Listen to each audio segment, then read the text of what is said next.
প্রিয় গাইস, আসসালামু আলাইকুম। আশা করছি মহান আল্লাহ তাআলার অশেষ রহমতে ভালো আছেন। প্রিয় গাইস, লক্ষ্য করবেন আমাদের সমাজে এমন কিছু মানুষ আছে যারা অন্য মানুষের ক্ষতি করেই আনন্দ পায়। তারা হয়তো জানেই না, তারা হয়তো বুঝতে চেষ্টা করে না যে আজ হয়তো আপনি কারো ক্ষতি করছেন, কিন্তু একটি সময় আসবে এই বিষয়টি কিন্তু নিয়তি আপনাকে সুন্দরভাবে ফেরত দেবে। কারণ দিন শেষে যখন আপনি দেখবেন যে অন্যের ক্ষতি করলে শেষ পর্যন্ত কিন্তু নিজের জীবনেও অশান্তি ফিরে আসে। কারণ আপনি যে অন্যের ক্ষতি করবেন সেটার কিন্তু বদলা কিন্তু নিয়তি কিন্তু আপনার ওপর নিয়েই ছাড়বে। মানুষকে বা মানুষের কষ্ট দেওয়া কোনো বিজয় নয়, বরং তা এক ধরনের আত্মঘাতী কাজ। যে মানুষকে ক্ষতি করে সে আসলে নিজের চরিত্রকেই ছোট করে ফেলে। দুনিয়ায় ক্ষতি করার শক্তি হয়তো পাওয়া যায়, কিন্তু আল্লাহর কাছে তার হিসাব দিতেই হবে, এবং এই থেকে এক বিন্দু রেহাই কিন্তু আপনি পাবেন না।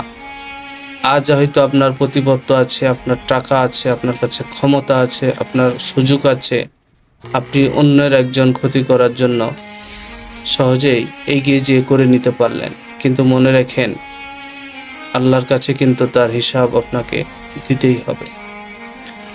কারো চোখের জল দিয়ে নিজের সুখ গড়লে তা কখনোই স্থায়ী হয় না। মানুষের দোয়া যেমন কবুল হয়, তেমনি মজলুমের আর্তনাদ দ্রুত কবুল হয়ে যায়। অন্যকে কষ্ট দিয়ে শান্তি খুঁজতে গেলে জীবনে শান্তি মেলে না।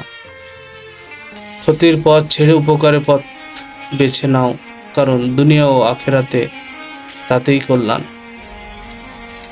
সাময়িক হয়তো তুমি এই দুনিয়ায় নফসের চাহিদায় তোমাকে ভালো লাগবে অন্যের ক্ষতি করে, কিন্তু মনে রেখো দিন শেষে আখিরাতে এর হিসাব কিন্তু তোমাকে দিতেই হবে। কারো ক্ষতি করার আগে ভেবে দেখো, যদি একই কষ্ট তোমার সঙ্গে ঘটতো তবে তুমি কেমন অনুভব করতে। পৃথিবী থেকে বিদায় নেওয়ার পর শুধু তোমার কর্মই থাকবে, ক্ষতি নয়। সৎ কাজই তখন কাজে আসবে। এই ছাড়া কিন্তু আর কোনো বিষয়ই তোমার আর কিন্তু কাজে আসবে না। তবুও কিছু মানুষ মানুষের ক্ষতি করার জন্য বিভিন্নভাবে লেগে থাকে, বিভিন্নভাবে ক্ষতি করার চেষ্টা করে। একটি বারের জন্য বোঝার চেষ্টা করে না আজ আমি যার ক্ষতি করছি একদিন হয়তো আমিও সেই ক্ষতির সম্মুখীন হব।